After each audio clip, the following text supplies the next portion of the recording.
नमस्कार मित्रांनो, लक्ष्मीच्या पावलांनी या मालिकेच्या आजच्या ट्विस्ट एपिसोडमध्ये आपण बघणार आहोत की जेव्हा विश्वासाला तडा जातो, जेव्हा घरचंच माणूस तुमच्यावर संशय घेतं, तेव्हा काय वाटतं? कलेवर खोटा आरोप होतो, चोरीचा. पण जेव्हा सत्य उघड होतं तेव्हा घरच्यांच्या नजरा खाली झुकतात आणि खऱ्या खोट्याचा सामना सगळ्यांनाच करावा लागतो. आजच्या या एपिसोडमध्ये बघा, एक हृदय पिळवटवणारा सत्याचा आणि स्वाभिमानाचा संघर्ष. कलेवर रोहिणीने साधलेला कट कला संपूर्ण घरासमोर उघड करून देते, तेव्हा संपूर्ण घर हादरतं. चला तर मग व्हिडिओला सुरुवात करूया. आणि हो, व्हिडिओला शेवटपर्यंत नक्की बघा. व्हिडिओमध्ये तुमच्यासाठी शेवटी एक सरप्राईज आहे आणि ते काय आहे हे जाणून घेण्यासाठी खरंच व्हिडिओ तुम्ही शेवटपर्यंत बघाच. तर चला व्हिडिओला सुरुवात करूया. तर मित्रांनो, होतं असं की घरात आता सायंकाळचं वातावरण असतं आणि चांदेकर म्हणजेच अद्वैत आता घरी येतो आणि तो आपल्या रूममध्ये जातो घरी येताबरोबर. आणि रूममध्ये कला त्याला एका ठिकाणी अगदी उदास अशी बसलेली दिसते. तिच्या डोळ्यातून अश्रू येत असतात. रडून रडून तिचे डोळे पूर्ण लाल झालेले असतात. आणि आता अद्वैत अगदी आल्याबरोबर गप्पा मारू लागतो की खरे आजचा दिवस खूप हेक्टिक होता गं, खूप बिझी होतो आज मला जराही वेळ नाही मिळाला. तेव्हा आता कलाचं काहीच उत्तर काय येत नाही आहे असं म्हणत होता अद्वैत. जेव्हा कलाकडे वळून बघतो तेव्हा त्याला रडणारी कला दिसते, म्हणजे उदासीन बसलेली कला दिसते. तेव्हा आता अद्वैत घाबरतो आणि कलाच्या जवळ जातो. म्हणजे कला थोडक्यात डोकं धरून बसलेली असते. तेव्हा आता अद्वैत कलाजवळ जातो आणि म्हणतो, कला, काहीतरी झालंय, तू अशी का बसलेली आहेस? काय झालंय? कोणी काही बोललं का तुला? तुझा चेहरा असा पडलेला काय आणि काय झालंय? तू रडते कशाला आहेस? आणि तेव्हा आता कला म्हणते, अरे चांदेकर, काहीच नाही, बस मला आईची आठवण येत होती म्हणून मला भरून आलं. तेव्हा अद्वैत म्हणतो की अगं मिसेस खरे एवढ्या दूर नाही राहत, तू सहज जाऊन त्यांना भेटून येऊ शकतेस.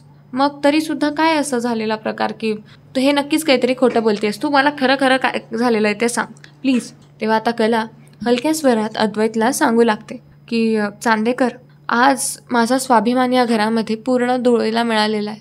म्हणजे माझ्यावर एवढा अविश्वास कसा काय दाखवतायत घरचे?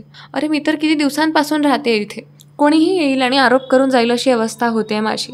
पण आता मी थकले आहे, माझ्याच्याने नाही होते आता. तेव्हा आता अद्वैत म्हणतो, काय झालंय, मला जरा नीट फोड करून सांगशील का? का अशी गप्पा बसलेली आहेस? प्लीज मला जरा सांग प्लीज.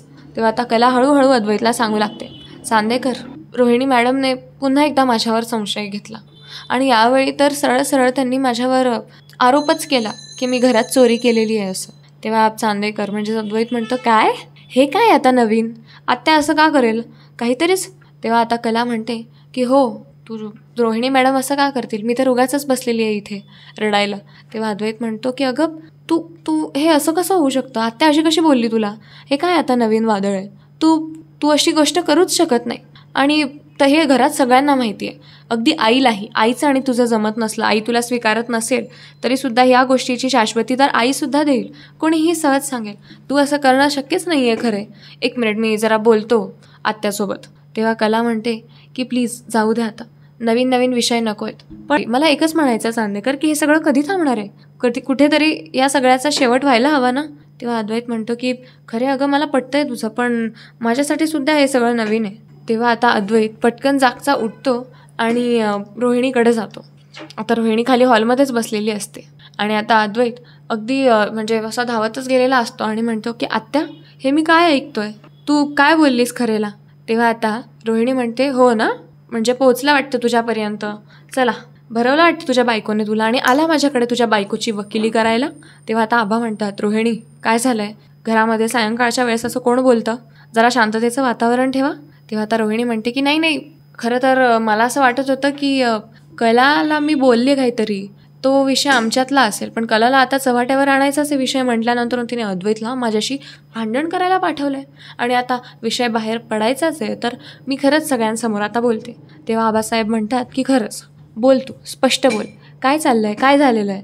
तेव्हा आता रोहिणी सांगू लागते की आबासाहेब, कलाने चोरी करण्याचा प्रयत्न केला आहे. चोरी करण्याचा प्रयत्नच नाही तर आपल्या घरामध्ये चोरी केलेली आहे. तेव्हा आता घरामध्ये जेव्हा सगळेजण हे ऐकतात, म्हणजे सरोज, त्याच्यानंतरून रजनी, सोहम, हे सगळे अगदी हादरतात. आबासाहेब, अद्वैत, त्यावर आता सगळे म्हणतात की कला असं करणं तर शक्यच नाही. तेव्हा आता सरोजसुद्धा म्हणते की हे काय बोलतेस तू रोहिणी? तुझ्याकडे कुठल्या गोष्टीचा पाठपुरावा आहे का, की बस बेबुनियाद तिला बोलतेस? तेव्हा रोहिणी म्हणते, अरे वा, अगं सरोज बहिणी, आत्ता तर तू त्या कलावर काट खायची आणि आता बाजूसुद्धा घ्यायला लागलीस? काय आहे हे? काय झालंय काय तुम्हाला? माझ्यावर असलं उलट मलाच का फेर तपासणी करताय? उलट जिने चोरी केलेली आहे तिला बोला ना. तेव्हा आता अद्वैत म्हणतो की कला असं करणं शक्यच नाही. तुला गैरसमज झाला आहे आत्या. आणि कशावरून तू हे सगळं बोलतेस? कशावरून कलाने असं सगळं केलेलं आहे असं म्हणणं आहे तुझं? तितक्यात आता रोहिणी म्हणते की माझ्या रूममधल्या दागिन्यांची चोरी झालेली आहे आणि शेवटच्यांदा मी रूमकडे तिथे उभं असलेलं कलाला बघितलेलं होतं आणि याचा अर्थ तोच होतो की कलानेच चोरी केलेली असेल. तेव्हा अद्वैत म्हणतो की आत्या, आम्ही एक वॉर्डरोब शेअर करतो, पूर्ण कपाट आम्ही शेअर करतो. खरेच्या म्हणजे कलाच्या कपाटात काय काय वस्तू असतात हे सगळं मला माहिती आहे. तुझ्या सांगण्याप्रमाणे जर कलाने तुझ्या कपाटातून दागिन्यांची चोरी केली असती तर सगळ्यात आधी ते मला कळलं असतं, कारण ती ठेवायला माझ्या साईडच्याच कपाटात आली असती ना. आणि जर तुला तिच्यावर एवढाच संशय होता तर तू स्वतः जाऊन जाच पडताळणी केलीस का? तू स्वतः जाऊन बघितलंस का तिला चोरी करताना? किंवा स्वतः जाऊन बघितलंस का की तिच्या रूममध्ये की तुला तुझे दागिने सापडलेत की नाही? जर तुझ्याकडे मुळात कुठल्याही गोष्टीचा पुरावाच नाही आहे, तू असा आरोप कसा काय करू शकते? तेव्हा रोहिणी म्हणते, हो ना, बोला, सगळे मलाच बोला. मी तुम्हा सगळ्यांना सांगते, एक ना एक दिवस ही कलाकारावर वादळ आणणार आहे आणि तुम्हाला सगळ्यांना त्या गोष्टीचा पश्चाताप होणार आहे. लिहून देऊ शकते मी हे. तेव्हा आबासाहेब म्हणतात, रोहिणी बास कर, काहीतरीच बेबुनियाद गोष्टी करू नकोस, थांबव हे सगळं. तेव्हा सरोजसुद्धा आता प्रचंड चिडते रोहिणीवर की तुझं बोलणं चुकीचंच आहे असं. सगळेच रोहिणीला गप्प करत असतात. आणि तर दुसरीकडे आता नैना संगीताच्या घरी गेलेली असते, म्हणजे तिच्या माहेरी गेलेली असते आणि संगीता आणि नैना बसलेल्या असतात गप्पा मारत. तितक्यात आता संगीता म्हणते की कला असायला हवी होती. तेव्हा आता कलाचं नाव घेताच नैना लगेच नाक मुरडते. तेव्हा आता संगीता म्हणते की मला कलाशी बोलायचं आहे, थांब मी तिला फोन लावते. असं म्हणत आता संगीता कलाला फोन लावते आणि आता कलाशी बोलते. हॅलो कला, अगं तू का नाही आलीस इथे? हां, तू पण येऊन जायला हवं होतंस. दोघं बहिणी येऊन गेल्या असतात तर मला बरं वाटलं असतं. असंही आपली किती दिवसांची भेट नाही आहे. तेव्हा आता कला म्हणते की हो आई, मी बघते, उद्या नाहीतर परवा, मला जसं जमेल तसं येते. असंही आता मला तुला भेटावंसंच वाटतं. आता कलाचा हा रडवेला आवाज संगीताला संशय येतो आणि संगीता म्हणते, कला, काही झालंय का बाळा? तुझा असा रडण्याचा आवाज काय येतोय? तेव्हा कला म्हणते, अगं आई काहीच नाही. कला लपवण्याचा खूप प्रयत्न करते पण अखेरीस संगीता कलाकडून वधवून घेते. तेव्हा आता रडत रडत कला बोलू लागते की अगं आई, माझ्यावर चोरीचा आरोप केला गेला या घरामध्ये. मी थकले अगं आई, सारखं कोणी ना कोणी माझ्यावर आरोप करत असतं, माझ्यावर संशय घेत असतं. आणि माझ्यावरच नाही, नैनाताईवर पण सगळेजण हेच करत असतात सगळं काही. त्यानंतरून मागे काजूवर सुद्धा सगळ्यांनी किती बोलून घेतलं, किती ओरडून घेतलं सगळ्यांनी काजूला. सगळे असं आपले असे हालत का करतात गं? सगळे असे मलाच का बोलतात? तेव्हा संगीता म्हणते की अगं, मला तुझ्यावर पूर्ण विश्वास आहे, मला माझ्या संस्कारांवर सुद्धा तेवढाच पूर्ण विश्वास आहे. तू असं करूच शकत नाही कला. कोण बोललं आणि तुला हे सगळं? तेव्हा आता कला झगडलेला सगळा प्रकार आता संगीताला सांगते. म्हणजे तिची इच्छा तर नसते सांगायची, पण संगीता सगळा काही विषय कलाकडून काढून घेते आणि कला खरंच सगळं काही सांगते. तेव्हा आता संगीताला कलाची चिंता वाटू लागते. तेव्हा आता संगीता म्हणते की बापरे, हे एवढं सगळं होऊन गेलं आणि तुला मला साधं सांगावंसं सुद्धा नाही वाटलं का गं? तेव्हा कला म्हणते, अगं आई, काय सांगणार होते मी? असं म्हणत आता संगीता म्हणते की कला, ते काही नाही, मी येते तिथे आता उद्या, आणि उद्या होऊन काय तो सोक्षमोक्ष लावूनच लागते. बघते, मला आत्ता नाही तर उद्या जसं जमेल तसं मी येते. असंही नैना इथे आलेली आहे, नैनाला सोडायला मी स्वतः तिथे येते आणि मीच सगळ्यांना खसकावून बोलते. तेव्हा कला म्हणते, आई तू राहू दे, तू काहीच करू नको प्लीज, तुझ्या करण्याने उलट काही भलतंच नको होऊन जायला. कला असं म्हणतच संगीताला रोखते. तर दुसरीकडे म्हणजे संगीताने निर्णय केलेलाच असतो की कलावर आता हे होणारे आरोप बंद करणं हेच शेवटचा पर्याय आहे आणि यासाठी बंड पुकारल्याशिवाय तिकडे हे आरोप तिच्यावर जे होत आहेत ते बंद होणार नाही. जेव्हा आता हे सगळं समजतं, म्हणजे संगीता आता जेव्हा तिथून निघते, तर दुसरीकडे आता होत असतं असं की रोहिणी आता सगळ्यांशी भांडत असते. रोहिणी आता तिचं विक्टिम कार्ड काढते. रोहिणी असं बोलते की हां बरोबर आहे, मी खडतरे आहे ना, मी चांदेकर नाही आहे, म्हणून तुम्ही आता भेदभाव करायला लागलात. आता ओझं झाले असेल मी या घरावर, पण हे कुटुंब माझं आहे आणि मला कळतं कोण कसं आहे कोण कसं नाही आहे ते, आणि कोणावर आरोप केला पाहिजे आणि नाही ते. हे सगळं त्या नक्कीच कलाने केलेलं असणार आहे आणि हे सगळं तीच करू शकते असं आता रोहिणी खूप बोलत असते. तितक्यात आता कला खाली येते. खाली सगळा वाद चाललेला असतो तेव्हा, आणि आता कलाचे डोळे पाणावतात हे सगळं ऐकून, म्हणजे कलाचे डोळे खूप पाणावलेले असतात. तेव्हा आता कला म्हणते की रोहिणी मॅडम, अहो मी काय बिघडवलं आहे तुमचं सगळ्यांचं किंवा तुमचं, आणि तुम्ही मला इतकं कमी का समजताय? तुम्हाला खरंच असं वाटलं का की मी एवढ्या खालच्या पातळीला जाईन? तेव्हा आता सरोज सेम गोष्ट आता इकडे हिला बोलत असते रोहिणीला की रोहिणी तुझं हे बोलणं, तुझं हे वक्तव्यच मुळात चुकीचं आहे. तर दुसरीकडे आता संगीता नैनासोबत इकडे चांदेकरांच्या घरी यायला निघालेली असते. ती अगदी कडक स्वरात म्हणत असते की माझ्या पोरीवर कोणीच बोट नाही ठेवू शकत, म्हणजे कोणाला मी तेवढा हक्कही दिलेला नाही, कारण माझी मुलगी चुकूच शकत नाही. ते काही नाही, मला तिथे गेलंच पाहिजे असं म्हणत आता नैनासोबत संगीता तिथे येऊन पोहोचते. आता नैना तिथे येऊन पोहोचते आणि म्हणजे ती सगळ्यांना भेटते घरात. आणि आता संगीता येता बरोबर तिला सगळ्यात पहिले सरोज खाली भेटते. आणि आता सरोज म्हणते की अरे तुम्ही इथे कशा काय आलात? तेव्हा आता संगीता म्हणते की माझ्या मुलीची पाठ राखण करण्यासाठी आलेली आहे मी इथे. जे साटलोटं रचून जे काही आरोप केले गेलेले आहेत ते आरोप बंद करण्यासाठी आली आहे मी इथे. माझ्या मुलीची पाठ राखण करायची आहे मला. मुळात माझी मुलगी असं करूच कसं शकते हो?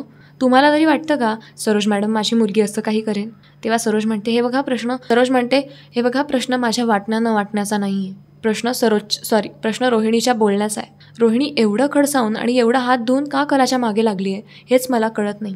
एकतर खरंच कलाची चुकी असेल आणि ऑलरेडी रोहिणीने सगळ्यांचा एवढं डोक्यातून काढून टाकलं आहे की कुठेतरी मला पण असं वाटतं की जे खोटं आहे ते उघड व्हायलाच हवं. आणि कसं आहे ना, तुमची मुलगी मनाने खूप मोठी आहे, पण आता ती या सगळ्या आरोपांनी पार मोडून गेलेली आहे आणि यावर आता सगळेच घरामध्ये खूप टेन्शनमध्ये आलेले आहे. मुळात कला असं करूच शकत नाही, हे सगळ्यांच्या उठावर आहे, पण कोणीच काहीच बोलू शकत नाही आहे. आणि तशीच अवस्था माझीसुद्धा झाली आहे. तेव्हा संगीता म्हणते की हे बघा सरोज मॅडम, मला एकच वाटतं, जे खोटं आहे ते सगळ्यांच्या समोर यायलाच हवं, बाकी मला काहीच माहीत नाही.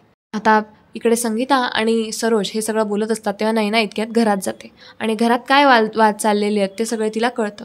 आणि आता म्हणजे तिला कळतं म्हणजे ती जस्ट तिच्या कानावर पडतं आणि तिला ते समजायच्या आधीच तिच्या लक्षात येतं. म्हणजे रोहिणी बोलत असते की कला शेवटच्यांदा मला त्या रूममध्ये गेलेली दिसली होती, माझ्या रूममध्ये गेलेली दिसली होती. तेव्हा कला म्हणते अहो सरोज मॅडम, मी तिथे तुमच्या टेबलवर एक फाईल ठेवायला गेली होती जी मला राहुलला द्यायची होती आणि राहुलने सांगितलं होतं की आईच्या रूममध्ये नेऊन ठेवशील म्हणून, आणि म्हणून मी तेवढ्यापुरतेच गेले होते तिथे. तेवढ्यात आता नैना तिथे येते आणि नैना हे सगळं मी बाहेरूनच दरवाजा उघडून बाजूला असलेल्या टेबलवरती फाईल ठेवून दिलेली होती आणि तशीच लगेच बाहेर निघून आलेले होते.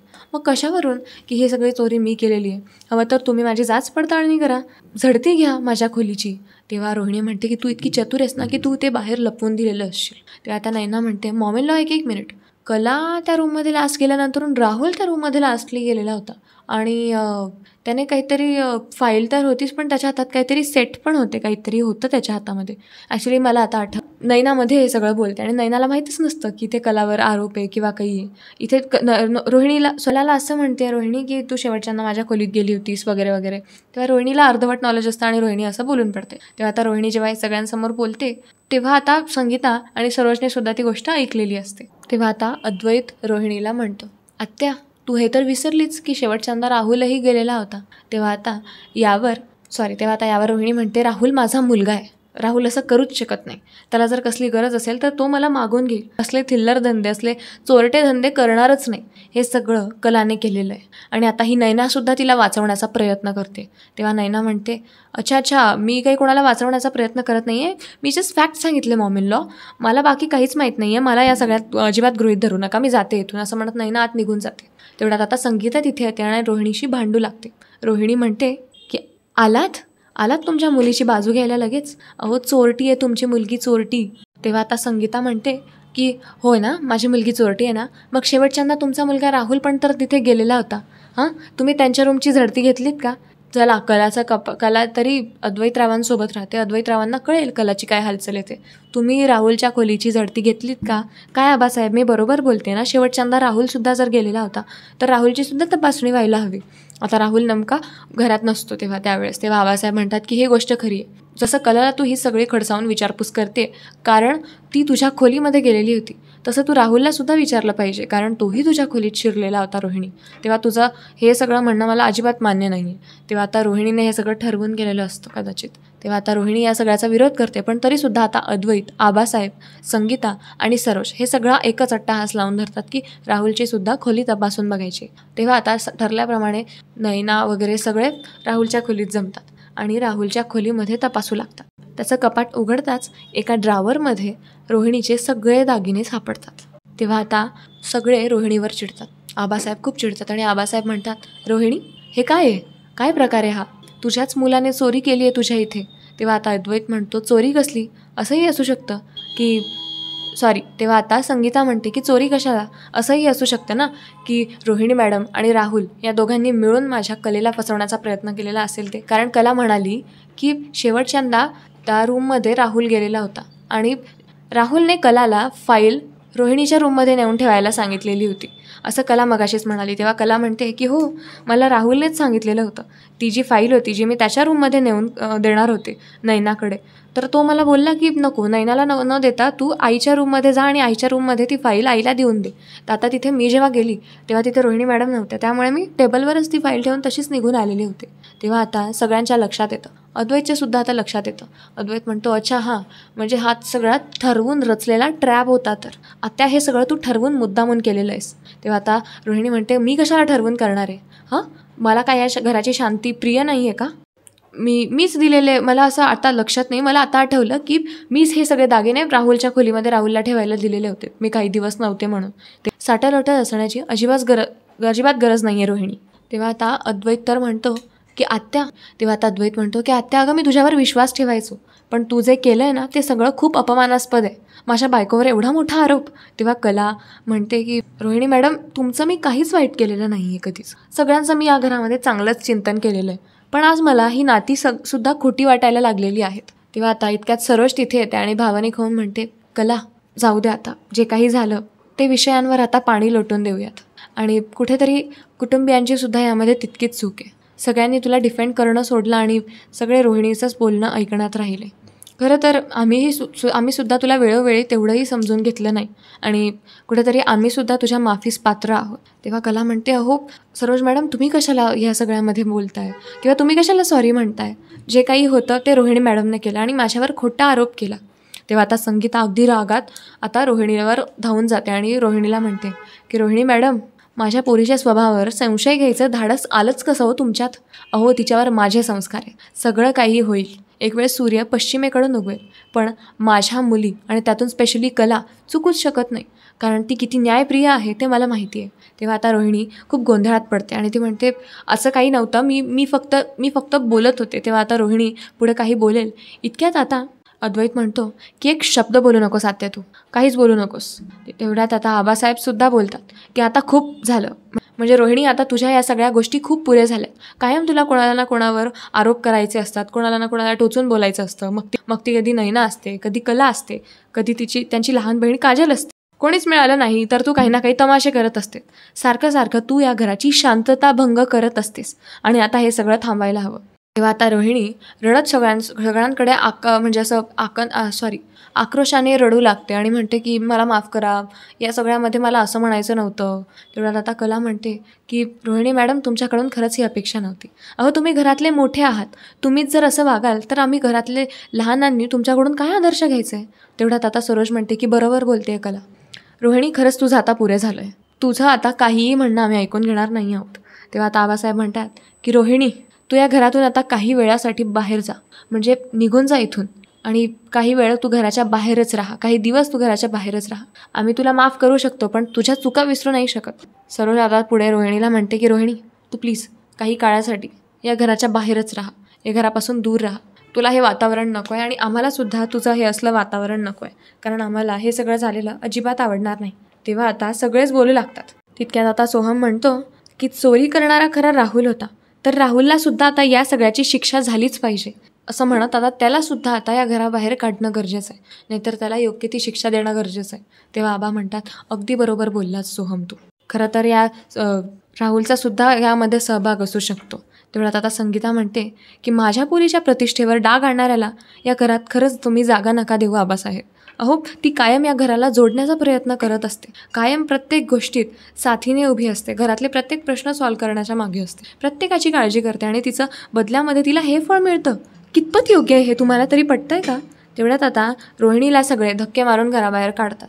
इतक्यात आता कलाच्या डोळ्यात खूप अश्रू आलेले असतात आणि कला आता सगळ्यांचे आभार मानू लागते. कला म्हणते तुम्ही सगळ्यांनी माझ्यावर विश्वास दाखवलात, म्हणजे आज तुमच्या प्रेमाने आणि विश्वासाने मला इथे पुन्हा उभं केलेलं आहे, म्हणजे मला पुन्हा नव्याने उभं राहण्याची स्फूर्ती तुमच्यावरच्या विश्वासाने मला दिलेली आहे. माझ्याकडे तुमच्या विश्वासाची, तुमच्या प्रेमाची अमाप श्रीमंती हे आज मला कळलं.